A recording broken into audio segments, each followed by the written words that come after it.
Hello everyone, my name is Angelica Chivinversia, and today I will tell you about phonetics, phonology, morphology, and syntax. Phonetics.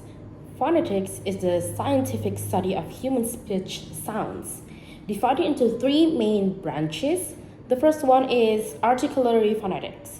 This oldest branch focuses on the vocal organs and their role in producing speech sounds. It is particularly relevant in foreign language teaching. Okay, the second one is acoustic phonetics.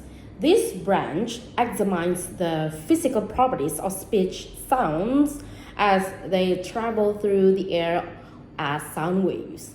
And the third one is auditory phonetics. This area studies how humans perceive speech sounds through the ear. And then speech sound production. When speaking, humans produce continuous stretches of sound that can be analyzed into distinct speech sounds or phones by those familiar with the language. For example, the English word fish is continuous sound but consists of three distinct phonetics components. And then scope of phonetics. Phonetics seeks to identify and analyze all speech sounds used across human languages. For instance, the sound Y appears in languages like Hungarian and French, but not in English or Spanish, making it a relevant phonetic sound. In contrast, non-speech sounds like sneezes or belches are not included in phonetics. Overall, phoneticians recognize around 100 distinct speech sounds in the world's languages. Move on to the task of phonetics. There are main tasks of phonetics. Phonetics serves two primary functions. The first one is notation. It provides a transcription system to accurately record speech sounds. Conventional letters are inadequate as they do not correspond directly to sounds. For example, English has 26 letters, but many more distinct speech sounds. The International Phonetic Alphabet, or IPA, is used for this purpose, where each symbol represents a unique sound. Transcriptions are enclosed in square brackets and can vary in detail based on the analysis needed. On to description. Phonetics describes speech sounds using phonetic features, which requires an understanding of the articulatory organs involved in sound production. I'm going to show you the key features include vocal cord vibration. Sounds can be voiced, for example, b, d, and g. When the vocal cords vibrate or voiceless, the example is p, t, and k. When they do not. And there are nasality, or sounds can be oral. Example, b, d, g. When air escapes only through the mouth or nasal, example, m and n. When air escapes through both the nose and mouth. Move on to classification of consonants. Consonants are categorized by place and manner of articulation. We're going to enter the place of articulation. There are bilabials, is produced between both lips. Example, p, b, m, and labiodentals, produced between upper teeth and lower lip. And then dentals. It's produced between upper teeth and tongue. And there are alveolars, produced at the alveolar ridge. Example, t, d, s, z, n, o, r. And then there are palatoalveolars. It's produced in the postalveolar region. And then palatals, produced at the hard palate.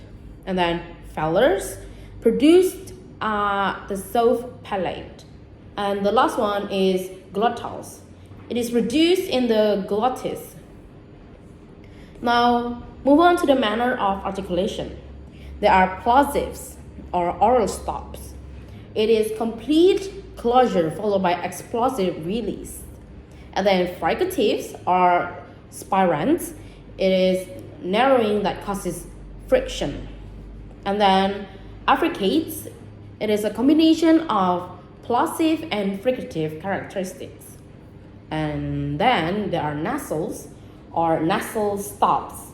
It is closure in the mouth with airflow through the nose. And then liquids, it is relatively free airflow sounds. And then glides, narrowing without friction. Phonetics is essential for understanding and analyzing speech sounds through a systematic approach that encompasses both notation and detailed description based on articulatory features. Now we move to phonology. Phonetics and phonology are two distinct branches of linguistics that focus on different aspects of speech sounds. While phonetics examines the articulatory, acoustic, and auditory features of actual speech sounds, phonology takes a more abstract approach. It disregards non-distinctive details and focuses solely on the distinctive sounds, known as phonemes, that form the sound system of specific languages. The primary concept in phonology is contrast, which refers to how different phonemes can change the meaning of words. Move on to the understanding of phonemes. A phoneme is defined as the smallest abstract unit of sound in language that can differentiate meaning. For example, in English, the phonemes k and s can be used to distinguish between the words lick and lease. These two words form a minimal pair, which is a pair of words that differ by only one phoneme and have distinct meanings. The minimal pair technique is a valuable method for identifying phonemes within a language.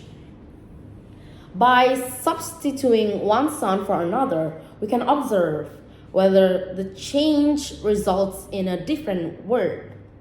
If it does, this indicates that the two sounds represent different phonemes. Now, move on to the minimal pair technique. The minimal pair technique relies on the concept of paradigmatic relationships, which describes how a particular language element can be replaced by other elements in specific contexts, while still forming a coherent unit. Through this technique, linguists have identified 44 phonemes in standard British English, often referred to as received pronunciation or RP, which is recognized for its social prestige. However, it is essential to note that while there are many consonants and vowels in standard British English that can be distinguished from one another, not all of these are considered separate phonemes. Some sounds may be distinct but do not serve to differentiate words. Instead, they are regarded as variants of existing phonemes. Now, move on to phonemic transcription. When transcribing speech sounds with respect to their phonemic representation, linguists utilize phonemic transcription, which ignores non-phonemic details. This transcription method is typically enclosed with slashes.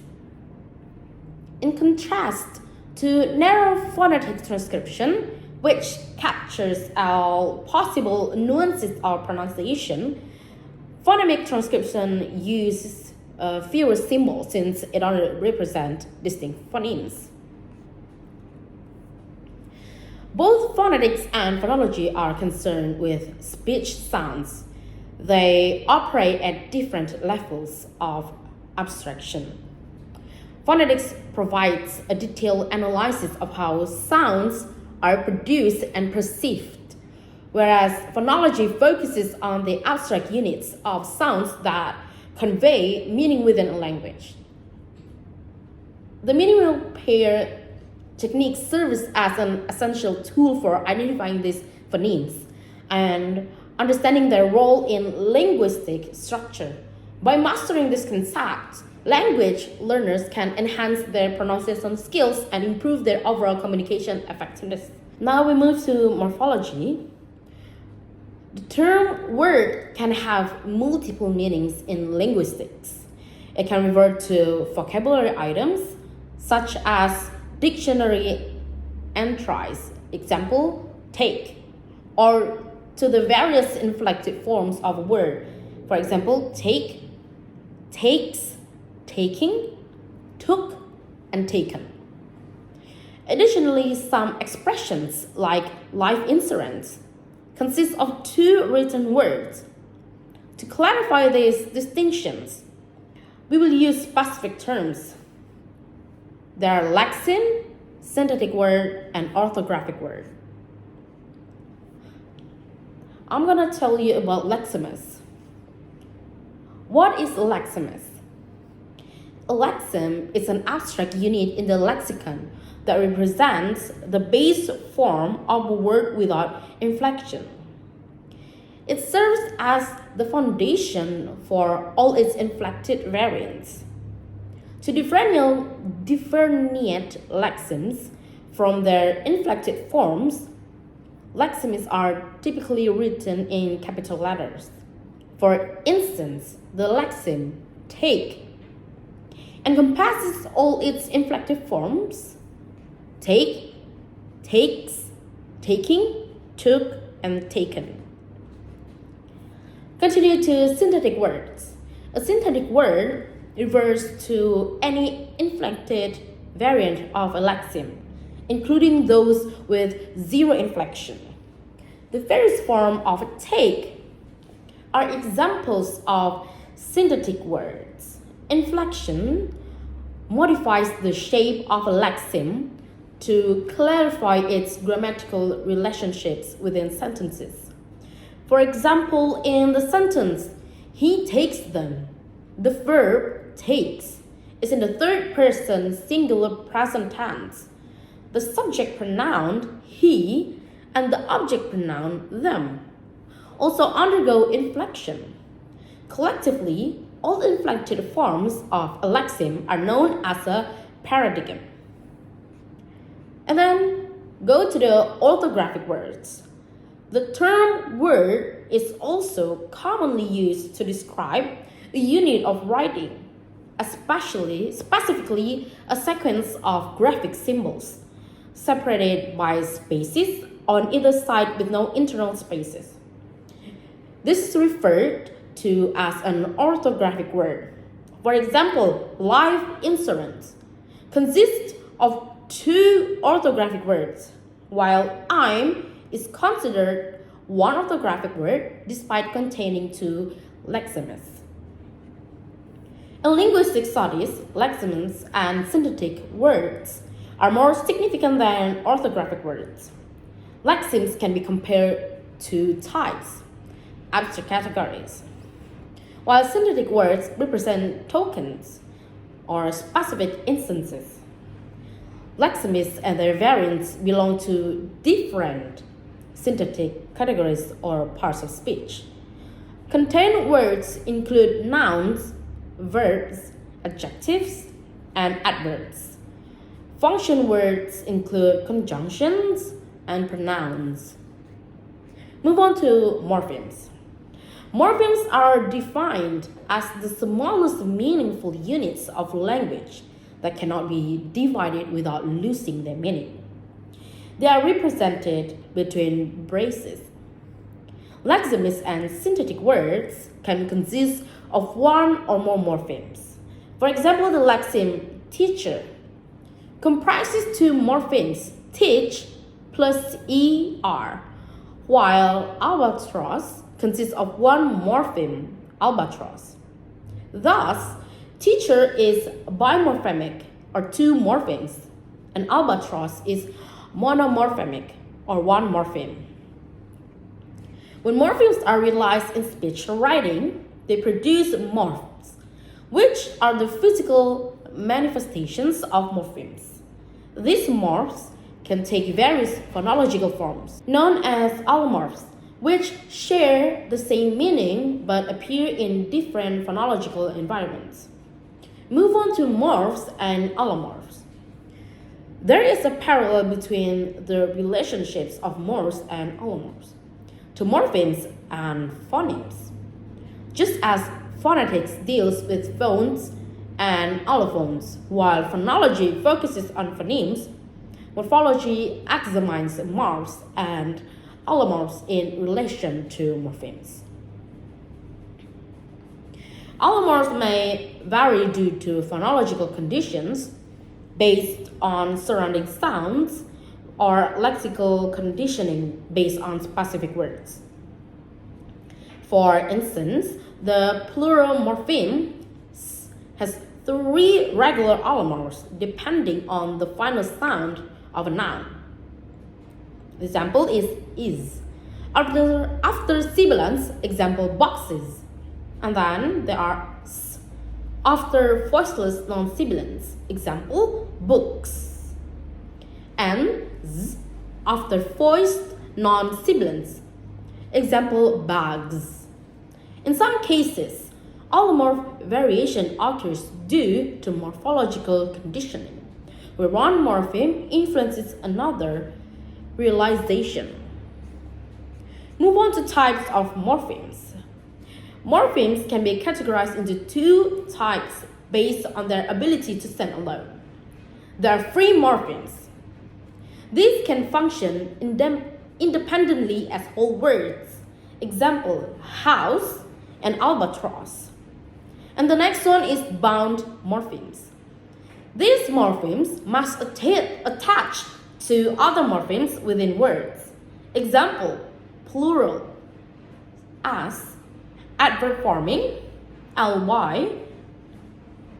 Most bound morphemes are affixes, either prefixes or suffixes. Inflectional suffixes do not create new lexemes, but yield different syntactic words within the same paradigm. Example, adding as to boy results in boys. In contrast, derivational suffixes create new lexemes. Example, adding hood to boy produce boyhood. Move on to stems and roots. A stem is the part of a word that remains when affixes are removed. It may consist of one or more morphemes. For example, in unfriendliness. Unfriendly is the stem derived from friendly, the absolute stem when all affixes are stripped away. It's known as the root or base and is always a single morpheme. Understanding the distinction between lexemes, syntactic words, orthographic words, morphemes, morphs, and allomorphs is crucial for analyzing language structure. These concepts help linguists categorize and understand how words function within languages while highlighting the intricate relationships between meaning and form. I'm going to give you the example of unfriendliness. The root is usually a free morpheme. As an example, unfriendliness, but there are also roots which are bound. For example, in words like include, conclude, preclude, and exclude. The prefix in, con, pre, and ex is followed by the root clude, which is not a free form since it never occurs alone as a monomorphemic word. Moreover, the meaning of clude is unclear. In fact, it is dubious whether it has any meaning at all. If you know Latin, you may think that clude means to close, but this can hardly be felt in example, conclude. Besides, native speakers of English do not think of Latin when they use such words. Although we do not know if clude has a meaning or what the meaning is, we still regard it as a morpheme because it's pronounced clued systematically. Whereas with clues, when it is followed by the suffix ive, as in example, inclusive or conclusive. We want to revise definition of morphemes. Morphemes are defined as the smallest meaningful units of language or units of allomorphic variation. They cannot be subdivided without losing their meaning or their ability to vary in form. More informally, morphemes can be understood as recurring parts of words that have consistent variants, which are typically meaningful, although this is not always the case.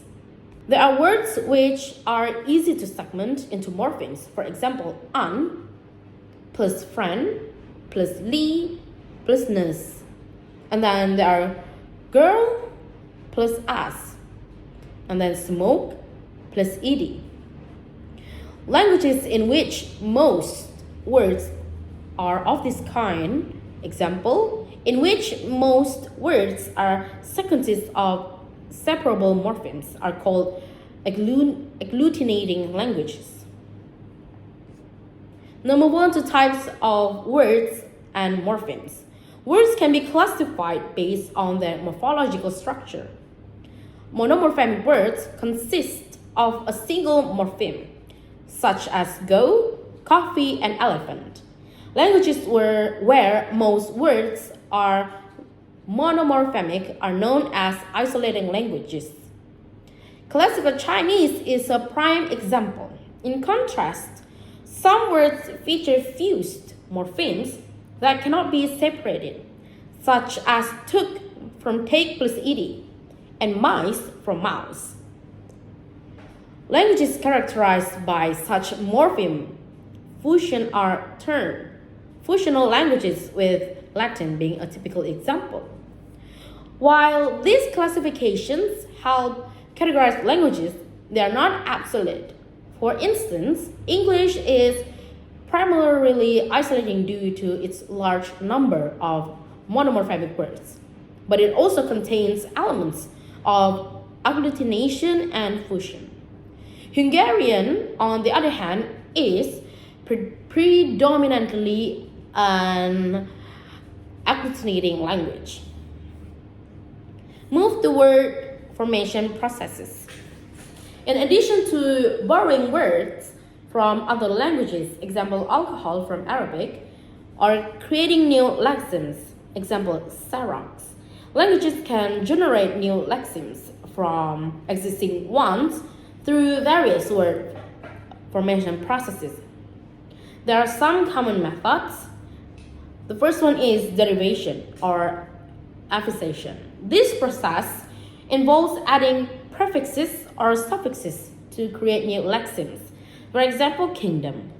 Kingdom is derived from the stem king with the suffix dom.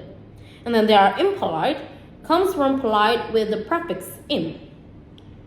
And the last one is unhappiness, derives from unhappy by adding ness. The second one is conversion or zero affixation. A lexeme may change its part of speech without altering its form. The example is bottle. Bottle is noun. It can also be used as a verb, to bottle.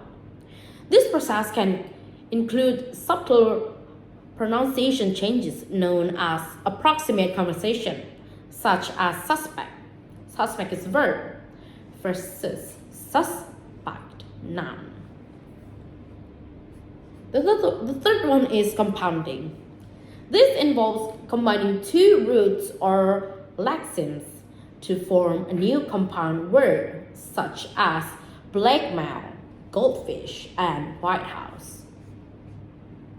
The fourth is clipping. This process shortens a word to create a more informal variant. The example is photograph becomes photo, and examination becomes exam. The fifth is blending. This combines parts of two lexemes, where at least one is fragmentary. Examples include smog, from smoke plus fog, and brunch, from breakfast and lunch. The sixth is back formation. This occurs when a new word is created by removing what appears to be an affix from an existing word. For example, the verb televise is back formed from the noun television. And the last one is acronym formation.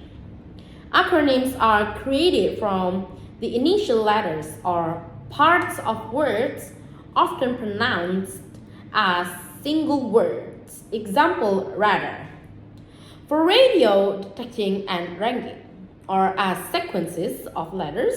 Example, BBC and YMCA. Understanding these various types of words and word formation processes provides insight into how languages evolve and expand their vocabularies. From monomorphemic structures in isolating languages to complex compounds in functional languages. Each method reflects the dynamic nature of linguistic development. Now move on to syntax. Syntax is the study of sentence structure, focusing on how sentences are composed of constituents, which can consist of multiple words and are known as phrases. A phrase is an expression that serves as a constituent in a sentence and expands upon a key word known as the head. For example, in the sentences provided, the king laughed. The noun phrase is the king. And then, my brother bought an expensive car. The noun phrase is my brother. And an expensive car is the verb phrase. Move on to sentence and clause. The terms sentence and clause are often used interchangeably. A sentence or clause minimally contains a subject and a predicate, but may also include other elements such as complements and adjuncts. For instance, in the verse example, the king is the subject, a noun phrase, while love is the predicate, a verb phrase. Move on to complements and arguments. A complement is a constituent that is required by a particular word, meaning its presence is dictated by that word. For example, in the second sentence, an expensive car is a complement or specifically a direct object of the verb bought. Arguments refer to the participants involved in the situation, identified by the predicate. In this case, my brother is the subject and expensive car is the object, are both arguments of the verb. Move on to subjects versus complements. In English, subjects typically appear in the nominative case. Example, I and he. While objects occur in the accusative case. Example, me and him. Verbs agree with their subjects in person and number, but do not agree with complements. Furthermore, subjects usually precede verbs, while complements follow them. Move on to adjuncts. In addition to required elements like subject and complements, sentences can contain adjuncts, which provide optional information about time, place, manner, and many more. For instance, my brother bought an expensive car on Tuesday. On Tuesday serves as a time adjunct. And then he went home very quickly. Very quickly functions as a manner adjunct. Move on to grammatical functions and syntactic categories. The terms used to describe grammatical functions, such as subject, predicate, and object. The three of these is the direct and indirect. Adverbial, attribute, complement, and adjunct are distinct from syntactic categories like noun phrase, verb phrase, adjective phrase, adverb phrase, propositional phrase, and more. A noun phrase can function as a subject or object, while adverbials can be expressed through various forms such as adVPS or PPS. Understanding syntax involves recognizing how different constituents come together to form sentences and how they fulfill various grammatical roles within those sentences. This knowledge is essential for analyzing language structure and function effectively. Now we move on to representation. The constituent structure of sentences can be represented in essentially two ways: by means of labeled tree diagrams and by means of label bracketings. Although the two ways of representation are logically equivalent, we prefer tree diagrams because they help visualize structure better than bracketings do. Tree diagrams are like uprooted trees with branches and nodes. The nodes in tree diagram are the topmost point, the bottom points, and all those intermediate points at which the tree branches. The labels are the abbreviated names of the categories to which the constituents belong. The new labels in sentences 7a to 7f below are as, d, pron, aux, and degree phrase. These stand for sentence determiner, pronoun, auxiliary, and degree phrase. Respectively, the complements in sentences, there are 7b, 7c, and 7d. This an expensive car, Mary, apples, home, are sisters of the verb, while the adjuncts, this, on Tuesday, and very quickly in sentences 7e and 7f are adjoined to the VP, with which they form a higher VP. Now we can see on the picture that she told me a little white lie will come back to haunt me. She is the NP and the rest is VP.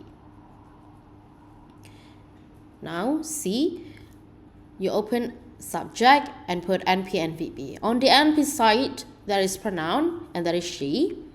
And then the VP, there's verb. And then it is told. And after that, you open a new line, which is, it is NP, pronoun, and me. And the next one is IP. You need to open one line. After IP, there is NP, and the NP is determiner and noun phrase. The determiner is a little,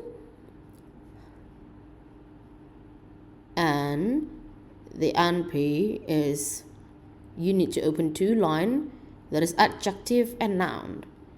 The adjective is white, and the noun is lie. After that, you open a new line in IP and then you put VP.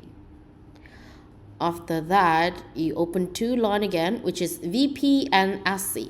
On the VP side, you put VP and adverb.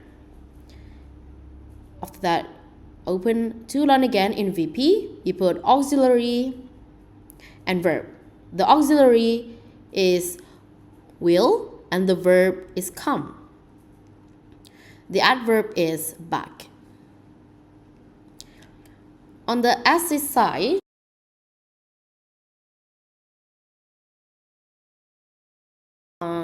the S side, you open two branch. It is auxiliary and VP. On the auxiliary, it is 2, and in the VP, you open two line, which is V and NP. On the verb, it is hunt, and the NP, you put prawn and then me. The second example is the dog ate the bone. The dog is the noun phrase and ate the bone is the verb phrase.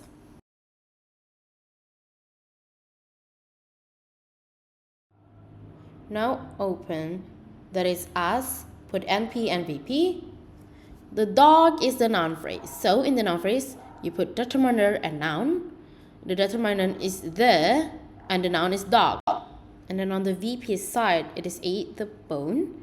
The verb is ate. And then you open NP. Well, there is two lines. The first one is determiner. The determinant is the, and the noun is bone. Move on to distinction between sentence and utterance. A sentence is defined as a string of words formed according to the grammatical rules of a language which are part of a native speaker's competence, their intuitive knowledge of language. Sentences are ideal and abstract constructs. For example, Peter smokes cheap cigars qualifies as an English sentence because it adheres to English sentence structure. The next is utterance. In contrast, an utterance is the actual physical realization of a sentence in a specific context of language use, known as performance. Performance reflects how competence is applied in real situations and can be influenced by individual and situational factors. Utterance often contain imperfections such as hesitations, false starts, and grammatical errors, especially when the speaker is tired or anxious. Additionally, utterances may not always represent complete sentences. They can be fragments or unfinished due to interruptions or changes in thought. It is also common for utterances to involve ellipses, where predictable parts are omitted. While in summary, while sentences represent idealized structures governed by linguistic rules, utterances are the imperfect and context-dependent expressions of those sentences in actual speech. That's all for this video, and thank you.